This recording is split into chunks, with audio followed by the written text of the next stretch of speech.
Aerial carriage की आवाज से उठा जो उसके घर के बाहर से आ रही थी। उसने देखा कि कई लोग कैरेज से उतर रहे थे। उसने यह सब तब देखा जब उसकी नैनी सो रही थी। उसे कमरे में 3 लोगों के कदमों की आवाज सुनाई दी। उसकी माँ, एक और औरत और एक बच्चा। एरियल अपनी नैनी के बारे में भूल गया, लेकिन डर गया कि अगर वह जाग गई तो सब उसकी पावर्स देख लेंगे। वह तेजी से नैनी की तरफ उड़ा और जैसे ही बड़े लोग कमरे में आए, उन्होंने देखा कि एरियल नैनी के गाल खींच रहा था। लेडी लेवाना ने इस दृश्य को देखकर चिल्लाया और एरियल को नैनी को चोट पहुंचाने से रोकने के लिए कहा। उन्होंने कहा, तुम्हें नैनी को प्यार और रिस्पेक्ट करना चाहिए। इस बीच नैनी को समझ आया कि लेडी फेनेलिया भी वहां आ चुकी थी। मेड ने तुरंत उनका स्वागत किया और माफी मांगी कि उन्होंने कुछ प्रिपेयर नहीं किया। लेकिन लेडी फेनेलिया, जो अभी अभी कासल पहुंची थीं, उन्होंने कहा कि उन्हें माफी मांगने की जरूरत नहीं है, क्योंकि उन्होंने खुद अपनी विजिट की सूचना नहीं दी थी। एरियल को याद आया कि फेनेलिया एक और कॉन्क्यूबाइन थी। लेवाना ने कहा कि अगर उन्हें पहले से विजिट के बारे में पता होता तो वे कुछ तैयारी कर लेती। लेकिन मिसेस फेनेलिया ने कहा कि वह लेवाना से प्राइवेटली बात करना चाहती थी। लेवाना यह नहीं समझ पाई कि फेनेलिया उनसे मिलने क्यों आई थी। उन्हें लगा कि बात गंभीर होगी, लेकिन जब लेवाना सीरियस बातचीत का इंतजार कर रही थी, फेनेलिया ने उनसे माफी मांगी। लेवाना चाय पीते हुए यह सुनकर चौंक गई। खुद को संभालते हुए उन्होंने फेनेलिया से पूछा कि उनका मतलब क्या है। फेनेलिया ने माफी मांगी कि उन्होंने प्रिंस एरियल के बर्थडे बैंक्वेट में ठीक से बिहेव नहीं किया। फेनेलिया सच में गिल्टी फील कर रही थी। फेनेलिया ने बताया कि पहले जब युद्ध अपने चरम पर था, उनकी कैंचेस्टर फैमिली ने विक्ट्री में सबसे बड़ा योगदान दिया था। पूरे एम्पायर में ऐसा कोई नहीं था जिसने उनके परिवार का नाम न सुना हो, लेकिन वह सब अब बीते समय की बात थी। अब क्योंकि हाल ही में परिवार में युद्ध के लिए कोई स्ट्रॉन्ग लड़के पैदा नहीं हुए थे, उनकी ग्लोरी जल्दी फेड हो गई। रूमर्स फैलने लगे कि उनके परिवार की फाइनेंशियल हालत पिछले कुछ सालों में खराब हो गई थी। मिसेस लेवाना ने पूछा कि क्या फेनेलिया अपने फैमिली प्रॉब्लम्स की वजह से आई थी। फेनेलिया ने माना कि उनका परिवार सच में कर्ज में डूबा हुआ था और एम्प्रेस ने उन्हें ये करने के लिए फोर्स किया था। फेनेलिया ने कहा कि उनके परिवार की वजह से ही बजट में कमी आई थी। उसी पल फेनेलिया ने अपना मनी बैग निकाला और उसे टेबल पर रख दिया। लेवाना ने पूछा, ये क्यों? फेनेलिया ने कहा, यह समस्या को सॉल्व करने के लिए काफी नहीं है, लेकिन मैं इसे आपको देना चाहती हूँ। फेनेलिया ने कहा कि वह वास्तव में रिग्रेट करती हैं और यह भी कहा कि वह माफी की उम्मीद नहीं कर रही। फेनेलिया ने लेवाना से कहा कि वह अपनी हेट्रेड सिर्फ उन पर डायरेक्ट करे। उसी समय कमरे का दरवाजा खुला और थोड़ी दूरी पर फेनेलिया की बेटी खड़ी हुई थी। लेवाना ने तुरंत समझ लिया कि फेनेलिया सिर्फ अपनी बेटी को इंपीरियल फैमिली के बाकी मेंबर्स के कॉन्फ्लिक्ट से बचाना चाहती थी। लेवाना ने कहा, ठीक है, तुम्हें इसकी जरूरत नहीं है। मुझे यकीन है कि तुम इसमें से किसी भी चीज के लिए गिल्टी नहीं हो। फेनेलिया ने कहा कि उन्हें उनके लिए सॉरी फील करने की जरूरत नहीं है। लेवाना ने साफ कहा कि इस समय हमें एक दूसरे के खिलाफ नहीं जाना चाहिए। उन्होंने कहा कि उन्हें सब समझ में आता है और वह उनके परिवार से कोई गुस्सा नहीं रखती। लेवाना ने मनी बैग वापस देते हुए कहा कि यह उनके बीच इंटीमेसी का एक प्रूफ है। उन्होंने फेनेलिया से कहा कि वो इसे एक गिफ्ट की तरह समझे। लेवाना ने कहा कि उन्हें पूरा यकीन है कि उनके महलों में जो भी प्रॉब्लम्स हुई वो इसलिए थी क्योंकि लेवाना पहले एम्प्रेस की सर्वेंट थी। एरियल इस इन्फॉर्मेशन को सुनकर शॉक्ड था। अब उसे समझ में आ गया कि उसकी माँ को इतना पोरली क्यों देखा जाता था। वह कमरे में इधर उधर हिलने लगा, सोचते हुए कि उसकी माँ की लाइफ कितनी मुश्किल थी। एरियल की नैनी यह भी नहीं समझ पा रही थी कि वो प्रिंस को कैसे शांत करे। मेड ने पूछा कि क्या वह ठीक है। एरियल ने उनकी चिंता देखकर एक हैप्पी फेस बनाया ताकि वह अपसेट न हो। नैनी को समझ में आ गया कि यंग प्रिंस का मूड खराब है। फिर नैनी कुछ एक्सरसाइज के लिए प्रिंसेस केनिया के साथ चली गई। जब सब बिजी हो गए तो एरियल ने अपनी एनर्जी का यूज करते हुए अपनी माँ और फेनेलिया की कॉन्वर्सेशन फिर से सुनने का फैसला किया। बातचीत अब इस पर थी कि लेवाना ने कैसे कहा कि वह एम्प्रेस के ऑपरेशन से बच नहीं सकती, लेकिन उनके पास एरियल है और इसलिए उन्होंने तय कर लिया है कि जब तक एरियल बड़ा नहीं हो जाता वह उसे प्रोटेक्ट करेंगी और एम्प्रेस को अपनी फैमिली को नुकसान नहीं पहुंचाने देगी। इस पल में लेवाना पहले से कहीं ज्यादा सीरियस थी। उन्होंने फेनेलिया से कहा कि वह उनसे फ्रेंडशिप करना चाहती है। फेनेलिया ने महसूस किया कि वे कंस्पिरेसी से कुछ ज्यादा एक यूनियन बना रही थी। फेनेलिया ने सोचा कि अगर कोई कभी कॉर्नर्ड हो जाए तो कम से कम एक हेल्पिंग हैंड होगी और यही इस यूनियन का मतलब है। एरियल इस बात को लेकर कंफ्यूज था कि उसकी माँ ये सब जानती है। उन्हें एम्प्रेस और कॉन्क्यूबाइंस के कॉन्फ्लिक्ट के बारे में भी पता था, लेकिन अब वह क्या करेंगी। एरियल ने सोचा कि उसे पहले से ही इन सब के लिए प्रिपेयर करना चाहिए। जैसे ही वह यह सोच रहा था, वही लड़की उसके पास आई। वह समझ नहीं पाया कि वह कहाँ से आई। उसने सोचा कि वह क्रेडल में प्रवेश नहीं कर पाएगी, लेकिन लड़की ने बस उसके बेड पर चढ़कर उसके गाल को खींचना शुरू कर दिया। उसे यह करते हुए बहुत मजा आ रहा था। एरियल ने सोचा, मैं कोई खिलौना नहीं हूं जो तुम मेरे गाल पिंच करती रहो। एरियल ने सोचा कि कोई तो उसे बचा ले। तभी मेड दौड़ती हुई आई और कहा, हमारा एरियल कितना प्यारा है। एरियल को समझ में आ गया कि अब सब खत्म हो गया। नैनी ने कहा कि प्रिंसेस को एरियल से मिलने बार बार आना चाहिए। प्रिंसेस ने तुरंत कहा, हाँ, मुझे एरियल से मिलना बहुत अच्छा लगेगा। एरियल को कहीं से भी मदद नहीं मिली और समय बीतता गया। अब एरियल 30 महीने का हो चुका था। जल्द ही एरियल का तीसरा जन्मदिन आने वाला था। उसे लगता था कि जिंदगी कितनी तेजी से निकल रही है। वह हमेशा इस बात से परेशान रहता था कि वह ठीक से बोल नहीं पाता। भले ही सब यही सोचते हों कि वह अभी बच्चा है, लेकिन उसे अडल्टहुड तक जीकर सब कुछ सीखना था। उसने अपनी 45वीं लाइफ को याद किया, जहां उसने सिर्फ 10 मिनट में एक लड़की को सेड्यूस कर लिया था। उसे लगा कि एक आदमी को एलोक्वेंट होना चाहिए। तभी प्रिंसेस केनिया उसके कमरे में आ गई। वह भागती हुई आई और एरियल से मिलने लगी। एरियल ने उससे बचने की कोशिश की और छिपने का फैसला किया, लेकिन भले ही उसने कोशिश की हो, प्रिंसेस केनिया ने उसे जल्दी से ढूंढ लिया। एरियल अपसेट और डिप्रेस्ड हो गया, लेकिन प्रिंसेस केनिया बस उसके साथ हाइड एंड सीक खेलना चाहती थी। एरियल ने मना करना चाहा, लेकिन प्रिंसेस ने उसे खींचते हुए एक बड़े कमरे में ले गई।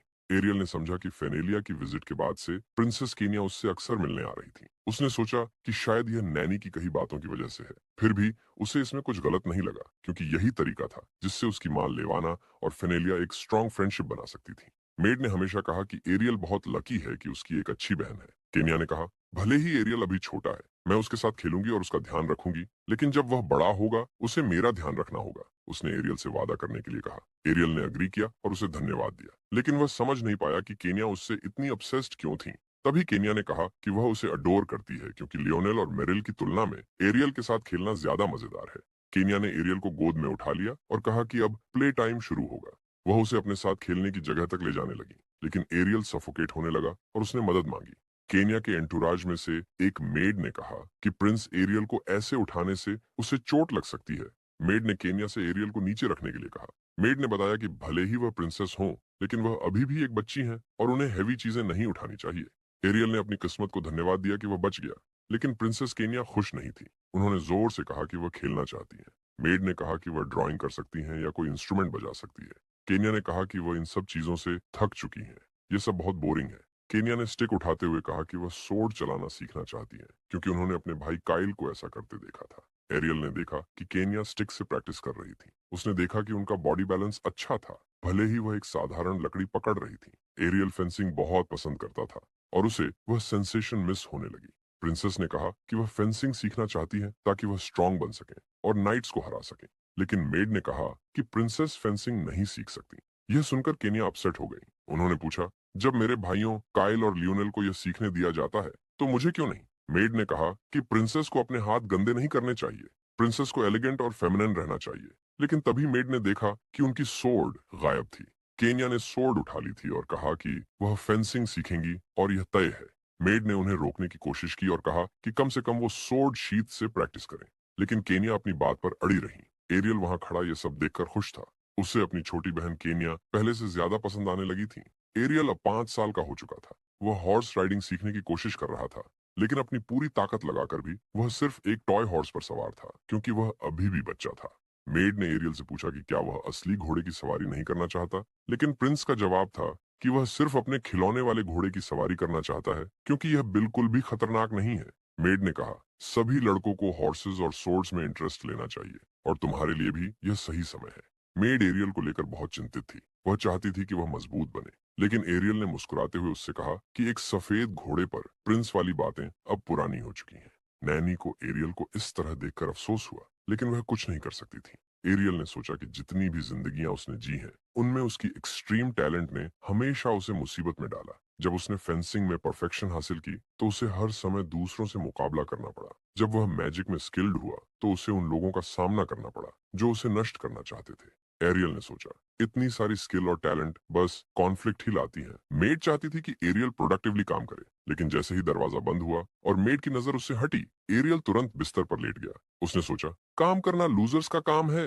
एरियल अक्सर रोता रहता और दूसरों से तरस की भीख मांगता, लेकिन असल में वह सिर्फ स्टडी नहीं करना चाहता था। मेड ने कहा कि एरियल अब 5 साल का हो चुका है और यह सही उम्र है दुनिया को हर एंगल से समझने की। एरियल ने मेड को जवाब दिया, मुझे बाहरी दुनिया के बारे में कुछ भी जानने की जरूरत नहीं है, मुझे इसकी कोई परवाह नहीं। मेड ने एक लंबी सांस ली और कहा, तुम ऐसे बात करते हो जैसे तुमने कई जिंदगियां जी हो। यह सुनकर एरियल चौंक गया। उसे लगा कहीं मेड ने उसका सीक्रेट तो नहीं जान लिया। उसने जल्दी से कहा, ऐसा कुछ नहीं है, और कुर्सी के बाजू पर लेट गया। एरियल को लगा कि उसने पहले ही बहुत मेहनत कर ली है। वह पढ़ाई और सीखने से थक चुका था, लेकिन मेड उसे लाइब्रेरी ले गई और उसे बताया कि इंपीरियल लॉज के हिसाब से बच्चों को 5 साल की उम्र से ही सीखना शुरू करना जरूरी है। मेड ने उसे कुछ बुक्स दी। एरियल ने किताबों की ओर देखा और सोचा, ये इतनी सारी किताबें क्यों हैं? क्या मुझे सच में इन सभी को पढ़ना होगा? जैसे ही उसने किताबें हाथ में लीं, उसने उन्हें घुमाना शुरू कर दिया। ये वही था जो उसे किताबों के साथ करना पसंद था। लेकिन मेड ने उसे टोका, तुम्हें इन्हें पढ़ना है, घुमाना नहीं। एरियल ने किताबें उठाकर उनसे घर बनाने शुरू कर दिए। मेड ने कहा, तुम्हारे पास वो अपॉर्चुनिटी है जो बहुत लोग चाहते हैं और उन्हें नहीं मिलती। तुम्हें इन किताबों का सम्मान करना चाहिए। ये ज्ञान तो बचपन में मुझे भी पेल आ गया था। मेड ने एरियल से सीधे बैठने को कहा, लेकिन एरियल बस यही सोच रहा था कि वह अपने कमरे से बाहर कैसे निकल सकता है। उसने अपना तरीका ढूंढ लिया। वह फर्श पर लेट गया और जोर जोर से रोने लगा, यह दिखाने के लिए कि वह पढ़ाई नहीं करना चाहता। लेकिन जैसे ही उसकी माँ कमरे में आई, उसका ऑर्गेनाइज्ड कॉन्सर्ट खत्म हो गया। उसे बैठकर पढ़ाई शुरू करनी पड़ी। एरियल को एहसास हुआ कि अब उसे सीखना शुरू कर देना चाहिए। लेकिन वह सोच रहा था कि जितना वह कोशिश करेगा, उतना ही वह लोगों को खतरे में डाल देगा। एरियल ने सोचा, कॉन्क्यूबाइन और एम्परर के बेटे के रूप में जितना ज्यादा मैं टैलेंटेड बनूंगा, उतनी जल्दी लोग मुझे रास्ते से हटाना चाहेंगे। यह सब उसे अनफेयर लगता था, लेकिन उसने ये मान लिया कि उसका भविष्य पहले से तय है। उसने सोचा, सबकी भलाई के लिए मुझे कमजोर रहकर ही जीना होगा। जब वह ड्रूल करने लगा, तो मेड ने उसे टोका और कहा कि उसे डिस्ट्रैक्ट नहीं होना चाहिए। उसने कहा कि अगर एरियल ऐसा करता रहा तो उसकी मां नाराज हो जाएगी, और यही वह चीज थी जो एरियल अपने नए जीवन में नहीं चाहता था। एरियल को एहसास हुआ कि उसे अब मेहनत से पढ़ाई करनी पड़ेगी। वह सब कुछ सीखेगा, बस फेंसिंग नहीं, क्योंकि उसे डर था कि कहीं कोई उसे असैसिनेट करने की कोशिश ना करे। उसका मैजिक सीखने का भी कोई इरादा नहीं था। एरियल सोचने लगा कि अगर वह ना फेंसिंग सीखेगा और ना मैजिक, तो बड़ा होकर आखिर करेगा क्या। लेकिन उसकी ये उम्मीदें ज्यादा दिन तक नहीं चली। एक हफ्ते बाद उसकी नैनी ने कहा कि एरियल को मैजिक सिखाने के लिए एक टीचर आ रहे हैं। ये सुनकर एरियल ने जोर से चिल्लाया, क्योंकि वह विजर्ड नहीं बनना चाहता था। उसने सोचा कि अगर कोई विजर्ड उसकी मोना को सेंस कर लेगा, तो वह तुरंत समझ जाएगा कि उसकी मैजिक अभी दुनिया की सबसे ताकतवर मैजिक है। वह किसी भी तरह अपनी एबिलिटीज को छिपाना चाहता था। नैनी ने एरियल को कुछ करने का मौका ही नहीं दिया। वह उसका हाथ पकड़कर रूम तक ले गई और बोली, डरो मत, सब कुछ जल्दी और बिना दर्द के खत्म हो जाएगा। जैसे ही एरियल ने रूम में कदम रखा, उसने टीचर के चेहरे पर एक हैरानी भरा एक्सप्रेशन देखा। एरियल ने देखा कि टीचर के शरीर पर मोना हर जगह मौजूद था, लेकिन वह सोचने लगा कि टीचर की नजरों में वह कैसा दिख रहा होगा। उसी समय टीचर पास आए और एरियल को टच करना शुरू किया। नैनी ने कहा कि एरियल स्पेशल है, लेकिन टीचर ने कहा कि ऐसा कुछ खास नहीं है और ये बस थोड़ा अजीब है। टीचर ने कहा कि वह एरियल की मोना को महसूस ही नहीं कर पा रहे। नैनी ने कहा कि यह इम्पॉसिबल है, लेकिन मेज ने कहा कि उसने अपनी मोना का इस्तेमाल करते हुए प्रिंस की वेन्स को पढ़ा, लेकिन उसे एक बूंद मोना भी नहीं मिली। एरियल मन ही मन हंस पड़ा। उसने अपनी मोना को इस तरह रिस्ट्रिक्ट कर दिया था कि सर्कुलेशन पूरी तरह रुक गई थी। फिर उसने मोना को एक ही जगह कंसंट्रेट किया और सारी एनर्जी रिलीज कर दी। मेज का रिएक्शन देखकर एरियल ने तुरंत मोना को रोक दिया और राहत की सांस ली। टीचर ने कहा, अगर मोना है ही नहीं तो उसे देखना भी इम्पॉसिबल है। हालांकि इस सब के नुकसान भी थे। टीचर ने कहा कि आमतौर पर वह कॉमनर्स में भी थोड़ा बहुत मोना डिटेक्ट कर सकते हैं, लेकिन एरियल में कुछ भी नहीं है। एरियल को लगा कि उसने सही किया या नहीं ये कहना मुश्किल है, लेकिन वह जानता था कि उसने अपनी माँ को निराश कर दिया है। वह सोच रहा था कि सबको यही लगना चाहिए कि वह एक कमजोर और अयोग्य बच्चा है। उसने मन ही मन अपनी माँ से माफी मांगी कि वह इतना इनकॉम्पिटेंट बेटा है। घर में एरियल के लिए फेंसिंग सिखाने के लिए एक नया मेंटोर आया। मेंटोर का नाम था लैनफील्ड टगन। उन्होंने कहा कि अगर एरियल ने कड़ी मेहनत की तो वह उतना ही मजबूत बन सकता है जितना वह खुद है। एरियल ने सोचा कि लैनफील्ड बहुत कमजोर है। एरियल ने अपने 100 जिंदगियों के जीवन में अनगिनत लड़ाइयों में भाग लिया था और उसका शरीर उन खतरनाक बैटल्स में हार्डन्ड हुआ था। लैनफील्ड जैसे लोग उसके टैलेंट के सामने कहीं नहीं टिकते। एरियल ने लैनफील्ड से ट्रेनिंग शुरू करने को कहा। टीचर ने उसे भरोसा दिलाया कि अगर उसने मेहनत की तो वह अविश्वसनीय रूप से मजबूत बन सकता है। एरियल ने कहा कि वह बेसिक्स से शुरू करना चाहता है, क्योंकि वह कुछ मुश्किल नहीं करना चाहता। लैनफील्ड ने एरियल को बताया कि फेंसिंग के लिए फ्लेक्सिबिलिटी और बैलेंस सबसे जरूरी है। उन्होंने एरियल को एक स्टंप पर खड़ा कर दिया और कहा कि उसे अपना बैलेंस बनाए रखना होगा, लेकिन एरियल ने दिखाया कि यह उसके लिए बहुत मुश्किल था। ट्रेनर ने कहा, हाइट ज्यादा नहीं है, अगर तुम गिर भी गए तो चोट नहीं लगेगी। फिर भी वह बैलेंस बनाने में फेल हो गया। इसके बाद फ्लेक्सिबिलिटी की प्रैक्टिस शुरू हुई, लेकिन इसमें भी एरियल सफल नहीं हुआ। आखिरकार लैनफील्ड ने सोचा कि अब उन्हें सोर्ड विल्डिंग और एक्यूरेसी पर ध्यान देना चाहिए, जहां हमारे हीरो ने फिर से बहुत खराब परिणाम दिखाए। उसने अपने मेंटर से पूछा कि क्या वह सच में इतना बेकार है, लेकिन नाइट ने उसे समझाया कि चिंता मत करो, ये तो सिर्फ पहली ट्रेनिंग है। सिर्फ प्रैक्टिस के जरिए ही इम्प्रूवमेंट संभव है। जब हमारा हीरो अपने मेंटोर से बात कर रहा था, तो उसने महसूस किया कि कोई उसे फॉलो कर रहा है। उसे एहसास हुआ कि जितने मीडियोकर उसके रिजल्ट्स होंगे, उतनी जल्दी ये बातें फैलाई जाएंगी। जैसा कि हम जानते हैं, रूमर्स बहुत तेजी से फैलती हैं। जल्द ही हर जगह ये कहा जा रहा था कि हमारे हीरो की क्षमता एक बर्फ के टुकड़े से ज्यादा कुछ नहीं है। लोग कहने लगे कि हमारे हीरो का शरीर इतना कमजोर है कि वह मुश्किल से खड़ा हो पाता है। वह फेंसिंग के लिए बिल्कुल भी टैलेंटेड नहीं है। एम्प्रेस ये सुनकर खुश थी, लेकिन सिर्फ हमारे हीरो को पता था कि ये रूमर्स उसके दुश्मनों को शांत कर सकते हैं। उसी समय जब हमारा हीरो खाना खा रहा था, उसने पूछा कि उसका अगला टीचर कब आएगा। नैनी ने कहा कि ज्यादा देर नहीं होगी। लेकिन अब हर कोई कहने लगा था कि हमारा हीरो एक यूजलेस प्रिंस है, क्योंकि लगभग सभी टीचर्स ने उसे पढ़ाने से मना कर दिया था। फिर एक नया टीचर आया जिसका नाम था गामलपेरा। वह हमारे हीरो को फॉरेन लैंग्वेजेस सिखाने वाला था। हीरो ने उसे देखा और उसके चेहरे पर सिर्फ निराशा दिखाई दी। शायद उसे मजबूर किया गया था। टीचर ने टेबल पर बहुत सारी किताबें फेंकी और कहा, ये सिर्फ ग्रामर के बेसिक्स हैं। उसने कहा कि यह पढ़ने की नॉर्मल पेस है, क्योंकि वे अगले दिन नए टॉपिक पर जाने की योजना बना रहे हैं। हीरो को समझ नहीं आया कि टीचर उसके ऊपर इतना प्रेशर क्यों डाल रहा है, जबकि उसने खुद कोई ओपिनियन मांगा ही नहीं। हालांकि लैंग्वेजेस में हमारा हीरो स्किल्ड था। उसने अपनी पास्ट लाइफ्स में कई भाषाएं सीखी थीं। उसने डिक्शनरी, ग्रामर बुक्स और फॉरेन लिटरेचर उठाने का फैसला किया। रात भर वह किताबें पढ़ता रहा। सुबह टीचर ने पूछा कि क्या उसने सच में सब कुछ सीख लिया है। हीरो ने कहा कि यह सच है। टीचर शॉक्ड था, लेकिन हीरो को समझ आ गया कि नेबरिंग कंट्रीज की भाषाओं के मुकाबले उसकी नेटिव इंपीरियल लैंग्वेज थोड़ी कठिन थी। टीचर ने हीरो को एक किताब पढ़ने को कहा। हीरो ने सोचा, एक बच्चे के लिए 12 साल से पहले एक सिंपल बुक पढ़ना भी मुश्किल होता है। लेकिन उसने किताब पढ़नी शुरू की और टीचर को सरप्राइज कर दिया। अब पूरा देश हैरान था। प्रिंस ना तो मैजिक कर सकता था, ना ही उसे कोई मैजिकल एबिलिटी थी, लेकिन फिर भी उसने सिर्फ 2 दिनों में लैंग्वेजेस सीख ली। इन रूमर्स का सोर्स था टीचर, जो थोड़े नशे में था, और उसने हीरो की प्रतिभा के बारे में बात करना शुरू कर दिया। जब ये बात एम्परर तक पहुंची, तो उसने महसूस किया कि अगर सोर्ड और मैजिक प्रिंस की स्किल्स नहीं है, तो उससे निपटना इतना आसान नहीं होगा। उसे लगा कि उसका बेटा सच में जीनियस है। लेडी ने अपने बेटे के बदले व्यवहार पर चिंता जताई। उसने सोचा कि क्या वह उसे सही तरीके से एजुकेट कर रही है। एम्परर ने कॉन्क्यूबाइन के चेहरे की एक्साइटमेंट देखी और उसके पास आया। दूसरी तरफ एम्परर सोच रहा था कि हमारा हीरो एक इनक्रेडिबल लड़के के रूप में बड़ा हो रहा है। हीरो ने अब पूरी पिक्चर देखी। उसने सोचा कि दुनिया के चमत्कार तो मैं जरूर दिखाऊंगा, लेकिन धीरे धीरे, ताकि लोगों की उसके प्रति क्यूरियोसिटी बनी रहे। और जब तक वह छोटा है, तब तक वह आराम कर सकता है और अपनी जीनियस पर्सना का फायदा उठा सकता है। कुछ दिनों बाद हीरो को कोर्ट में भेजा गया। यकीनन ये एम्परर का फैसला था, क्योंकि हीरो को लड़ाई करना नहीं आता था और उसे प्रोटेक्शन की जरूरत थी। हीरो अपने थॉटफुल एम्परर पिता को पसंद करता था, लेकिन तभी उसका ध्यान एक बहुत जोरदार आवाज से भंग हुआ। नैनी कुछ बहुत भारी चीज लेकर आई थी। हीरो सोचने लगा कि ये क्या हो सकता है। उसकी माँ ने बताया कि ये तो एम्परर के खुद के गिफ्ट्स हैं। हीरो को यह जानकर आश्चर्य हुआ कि उसके पिता ने उसे गिफ्ट दिया है, लेकिन जब उसने गिफ्ट्स खोले तो उसने देखा कि वे केवल जूल्स थे। हीरो को उन सब में से सिर्फ एक पेंडेंट पसंद आया। पेंडेंट ऐसा लग रहा था जैसे वह कंसंट्रेशन और मेंटल एबिलिटीज को एक्टिवेट करता हो, लेकिन हीरो को लगा कि यह चीज सिर्फ उसके दिमाग को फ्राई कर देगी और उसे थका देगी। नैनी हीरो से बहुत प्रभावित थी, क्योंकि वे उसे बहुत अच्छे से देख रही थी। लेकिन हीरो समझ गया कि उनके लिए यह पेंडेंट सिर्फ एक साधारण गहना था, जबकि हीरो ने उसके अंदर कुछ देखा। हीरो ने यह पेंडेंट अपनी छोटी बहन को देने का सोचा, क्योंकि वह पिछले दिनों स्वॉर्ड फाइटर बनने के लिए बहुत मेहनत कर रही थी। आखिर में हीरो ने अपनी माँ से पूछा कि क्या वह यह चीज अपनी बहन को दे सकता है। लेडी ने कोई आपत्ति नहीं की। हीरो से पूछा गया कि उसे प्रिंसेस केनिया के बारे में सबसे ज्यादा क्या पसंद है। हीरो ने कहा वो बहुत स्ट्रांग है। कासल में सभी लोग बहुत खुश थे, क्योंकि एम्परर ने प्रिंस को जेनरसली गिफ्ट दिया था।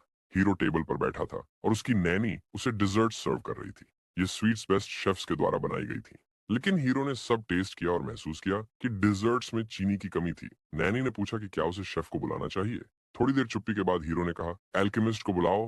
नैनी ये सुनकर शॉक्ड रह गई। हीरो कोका कोला या चॉकलेट का स्वाद रिक्रिएट करवाना चाहता था, लेकिन हीरो को पता था कि अगर वह इसे एक्सप्लेन करने की कोशिश करता तो नैनी कुछ नहीं समझ पाती। हीरो ने सोचा, एक 5 साल का बच्चा अगर एल्केमिस्ट से यह डिमांड करे तो ये कितना अजीब लगेगा। लेकिन उसके पास्ट लाइफ के फ्लेवर्स को एल्केमिस्ट की मदद के बिना रिक्रिएट करना असंभव था। हीरो ने यह भी सोचा कि कोका कोला जैसी चीज बनाना उसके बस की बात नहीं थी, क्योंकि इस दुनिया में ऐसी टेक्नोलॉजी एग्जिस्ट ही नहीं करती। फिर भी हीरो एक चिल्ड स्वीट फिजी ड्रिंक का सपना देख रहा था। क्योंकि वह जीनियस था, उसने कुछ सोचने का फैसला किया। हीरो तुरंत बाहर गया और कहा, मैं पढ़ाई करने जा रहा हूँ।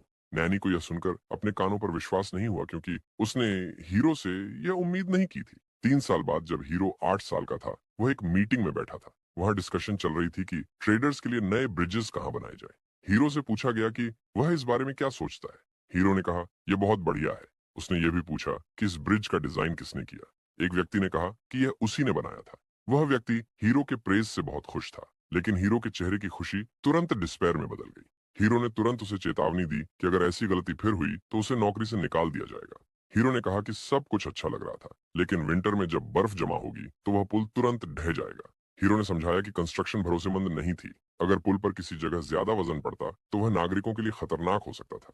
हीरो ने कहा कि मास्टर ने पुल की सजावट और सुंदरता पर ध्यान दिया, लेकिन सेफ्टी और पुल के सबसे महत्वपूर्ण कार्य को नजरअंदाज कर दिया। हीरो ने युवा व्यक्ति से कहा कि पुल का डिजाइन फिर से बनाया जाए। इस बात से साफ हो गया कि हमारे हीरो के पास अपनी पिछली जिंदगियों के ज्ञान के कारण बहुत काम था। आखिरकार वह सिर्फ अपने अनुभवों का उपयोग करके मंत्रियों को सलाह दे रहा था। हीरो के सुझावों से सब कुछ अच्छा दिख रहा था। 8 साल की उम्र में हीरो ने खुद को एक अधिकारी जैसा साबित कर दिया था, लेकिन अब समय था कि वह अपने कौशल को और निखारे।